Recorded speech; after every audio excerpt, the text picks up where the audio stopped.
Just to give you a quick overview of our case study, we have Dean Simmons, a 51-year-old male who has just visited his GP for a general health checkup. He's mentioned some of his symptoms to his GP, under which his GP then ordered a colonoscopy. Dean was then advised that he had tested positive for colon cancer. Specifically, the diagnosis was T1N1M0.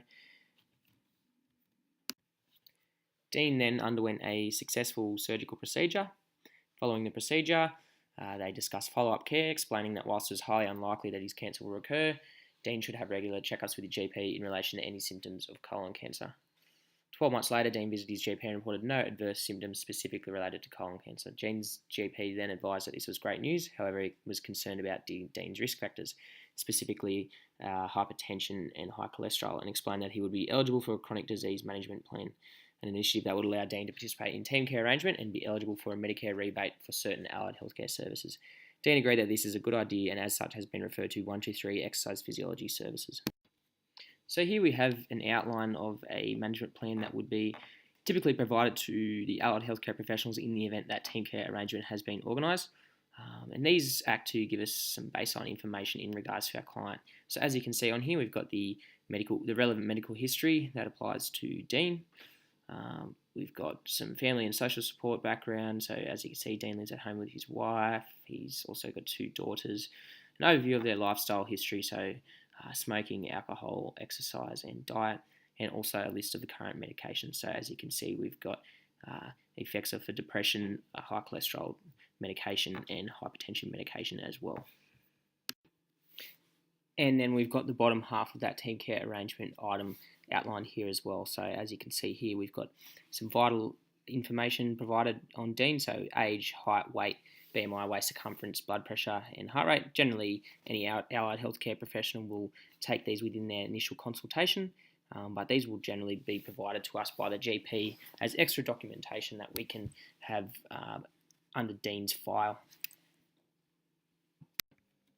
Okay, so here we have the actual team care arrangement details, which outlines the conditions that we're managing under this GP management plan and the level of healthcare that each disease occurs on and the relevant allied healthcare professionals that are going to be used to treat that disease. So as you can see on the right-hand side here, we've got our allied healthcare professionals listed as exercise physiologist, dietitian, physiotherapist, social support oncologist, and an oncologist nurse. So in Dean's case, this is a fairly comprehensive team care arrangement item. So I think how many have we got there? Six allied healthcare professionals on this management plan.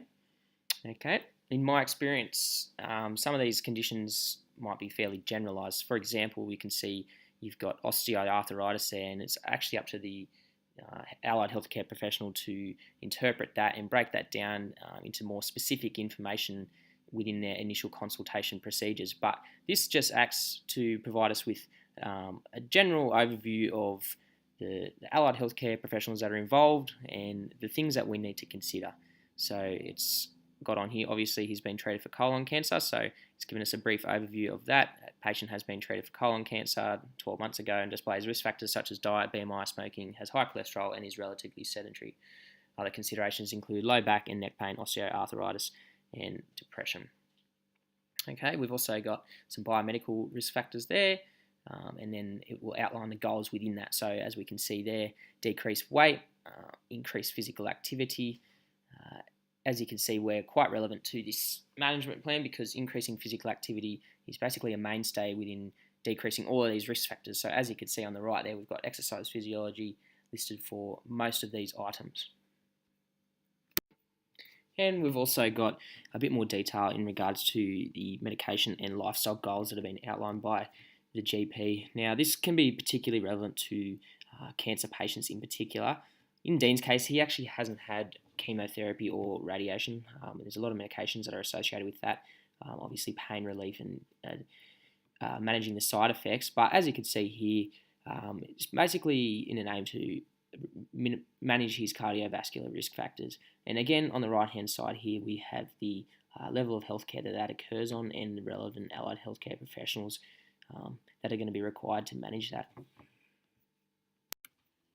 Okay, so once we've been over the GP management plan and Dean has presented to the clinic, we can then conduct a screening tool that can help us to take the information that we've been provided by the GP and sort of narrow that down in a way to make it more specific, so we know how exercise is actually going to benefit this person and the risk factors that may be associated with that. So again, the GP has outlined some of the risk factors, but this can be used to sort of substantiate that evidence and help us interpret that. So what I generally do is I will take this form and fill it out with them. So I will ask them, has your doctor ever told you that you have a heart condition or have suffered a stroke? And as you can see here, I've highlighted Dean's responses. So the first one that he said yes to is, have you got any diagnosed muscle, bone or joint problems?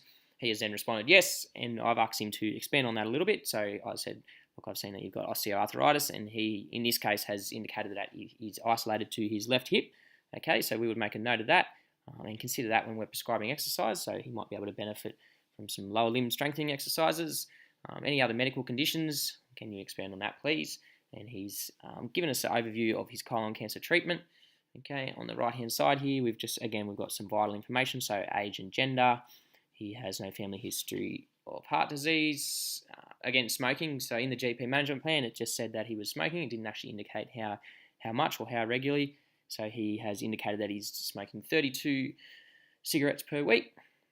Okay, overview of his behaviour, so sedentary, and more vital information down the bottom, so high blood pressure, high cholesterol, and high blood sugar. And here we have the bottom half of that screening tool, which allows us to calculate the total risk stratification for Dean. But overall, the APSS is used to confirm evidence or data provided in the GP report and highlight any areas that may have been missed, and also gives the clinician a more specific idea of how this person might be limited in terms of their exercise capacity. It also gives the patient an opportunity to explain their medical history to a clinician and what their chief complaints may be. Now, that's particularly important because if we go over Dean's GP management plan, we can see it's outlined that he has had colon cancer, which sort of jumps out at us as a medical condition.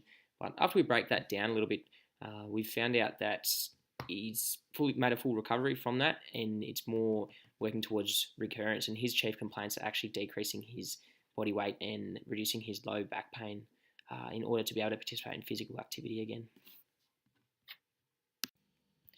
Okay, so then how the initial consultation would generally unfold would be we would conduct a functional assessment, which is used to highlight their exercise capacity based on the goals outlined in the GP management plan, their chief complaints, and limitations that we've identified within our screening procedure. So this client has identified weight loss and low back pain as his chief complaints, which also relate to the goals outlined by the GP. So as a starting point, anyone with cardiovascular risk factors, I would conduct a 6-minute walk test. Okay, so that's just a sub-maximal aerobic capacity test, a waist circumference test. Okay, because as we know, high waist circumference is associated with a higher cardiovascular risk, and these are all referenced accordingly as well. So you can see down the bottom there, BMI and a 30-second sit to stand test as a marker of basic functional capacity. Okay. So these are all standardized tests, which means that we can then stratify the individual's score according to their age. So, and I find that really useful because if you have a client who completes 410 meters in the 6-minute walk test, if you say to them, you've completed 410 meters, what does that actually mean to them? They might not understand that's a low score. So as you can see there, that places Dean in the bottom 15% based on his age. So in my experience, if I say that to him, this puts you in the bottom 15%, it really sort of hits home with them, and they say, wow, I've got to improve my aerobic capacity. Similar to the waist circumference, you can say, look, this puts you in the high risk group. BMI is a high risk group, and the 30-second sit to stand test places Dean in the lowest 20%. Okay, now for his other considerations, we've got low back pain, so you'd probably conduct a comprehensive posture examination. In Dean's case, he's got lumbar lordosis, Trendelenburg gait, which suggests weaknesses of the glute medius, a transverse abdominis activation test. So as we've identified a lack of transverse abdomination recruitment during a brace test, that's strongly linked to low back pain. Again, that's referenced accordingly. There is also evidence to suggest that lack of gluteal activation firing is associated with low back pain. Okay, so obviously that's quite a large muscle group, and we want them to be working properly. Otherwise, it's going to put a lot of pressure on the quadratus lumborum to to initiate some of those movements, okay, and lower limb flexibility as well. So I find that hamstring and quad length generally gives us a good indication of their lower limb flexibility. Again, evidence suggests that a lack of flexibility can be associated with low back pain and improper gait patterns, as we've also identified with Dean. Okay, so overall, based on the functional exercise assessment, we can see that Dean needs to improve his aerobic capacity. In order to do this, we will also have to decrease his low back pain symptoms. And keeping in mind, he is seeing a physiotherapist as well, so we're going to be predominantly exercise focused with Dean seeing the physio for that physical manipulation component as well. So he has got a fairly comprehensive program happening here. Okay, so generally our exercise, so we've narrowed down that our exercise program is going to be focused on improving Dean's aerobic capacity, decreasing his low back pain, all in an aim to reduce his weight, which is associated with an increased risk of colon cancer recurrence. Dean has also indicated that he would like a mix of exercise activities that are complete both at home and the local gym, with some sessions under the supervision of an AEP. So now that we've established what it is that we're working towards with Dean specifically, that will allow us to design an exercise program for him. Okay, so this is based on current evidence again. Unfortunately, with colon cancer, there's not a lot of evidence supporting a specific dose-response relationship with aerobic exercise or resistance exercise in particular. This is more based off general exercise and cancer recommendations. Okay, so we've got a mixture of aerobic and resistance training in here. Then keeping in mind our other goals of weight loss as well. So obviously we want to be working towards that 150 minutes a week of moderate intensity physical activity in line with the National Nutritional Exercise Guidelines, that is. Okay, so we're basically applying the training principles as well. So as you can see, the program generally increases in intensity as the weeks continue. So starting off, we're walking 20 minutes, progressing to 30 minutes and incorporating stretching as well. With the resistance exercises, we're starting on predominantly resistance band movements and then moving into our machine weights after that. Also, the sets and duration increase as we continue as well. So you can see we've got 2 sets of 10 at the start there, progressing eventually down to 3 sets of 10. And things like sit to stand, progressing into leg press, which I think is pictured on the next page. So as you can see here, we're starting to move towards those larger muscle group resistance exercises. We've also incorporated some interval training. It's not, I wouldn't say it's high intensity, but it may be high intensity for our particular client. Okay, so we've got 4 times 3 minute aerobic-like intervals at 60 RPM. There's stacks and stacks of research to suggest that high intensity interval training is more beneficial for weight loss, so for Dean, than your continuous aerobic activities. Okay, and as you can see, we're really starting to work towards quite a comprehensive program here. So Dean's indicated that he would like to eventually exercise 5 days a week, as we've got here. Okay, so we've got a mixture of home and gym-based activities.